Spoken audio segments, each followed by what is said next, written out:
My belief is that rumination is manifestation, and this is a poor habit that many of us, myself included, can engage in that often sabotages what it is that we want, and it really does sabotage our positive intentions. Because when we look at this idea of rumination, really what that means is that we are cycling through a thought or an experience in our mind over and over and over again.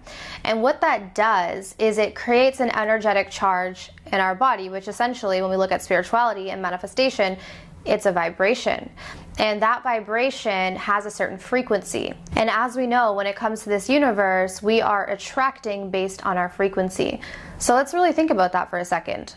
Because rumination really is manifestation, but in the negative sense. And this is why I truly believe that many of us can get stuck in sort of the same karmic loop or the same karmic cycle, because we are ruminating on the same event and we are thinking the same thing day in and day out, and we are feeling the same way, and thus we have to energetically create the same experience, right? So let's look at this in terms of how you can use this to your advantage. Because yes, typically when we're ruminating on something, we're ruminating on something that went wrong, right? We're ruminating on maybe our negative self-talk, we're ruminating on how that person did us wrong, we're ruminating on, you know, that past relationship that failed, we're ruminating on the failure in terms of work or career, maybe we got fired, whatever it is, right? We typically ruminate on negative experiences, and we keep thinking about it and thinking about it and feeling into it and feeling into it. What if we could use this idea of rumination towards what we want? What if all of that energy that we put into ruminating on the negative, we actually put into ruminating on the positive? Because if I keep thinking a positive thought on loop, eventually I'm going to feel that positive thought. And that feeling is going to create a vibration, and that vibration is going to create a frequency, and that frequency is going to send a signal to that thing that is on the same frequency, which means that I'm going to draw it in. So then your work is to become aware of what are these thoughts that you are cycling through on repeat.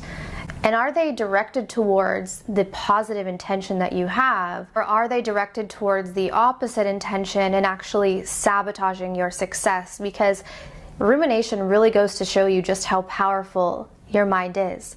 And if you think about something enough, with enough intention and enough frequency, it will eventually manifest.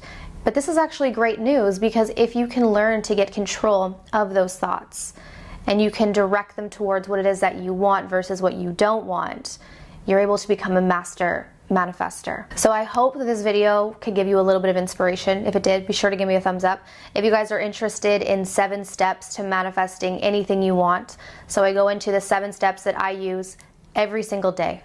This is just my process now. And so I teach this to clients who want an easy and stress-free approach to attracting their desires. So the information for that will be down below. It's actually 50% off, as well as other select courses that are as well, but all of the information will be in the description box. But I want to thank you guys so much for tuning in, and I'll see you soon. Take care.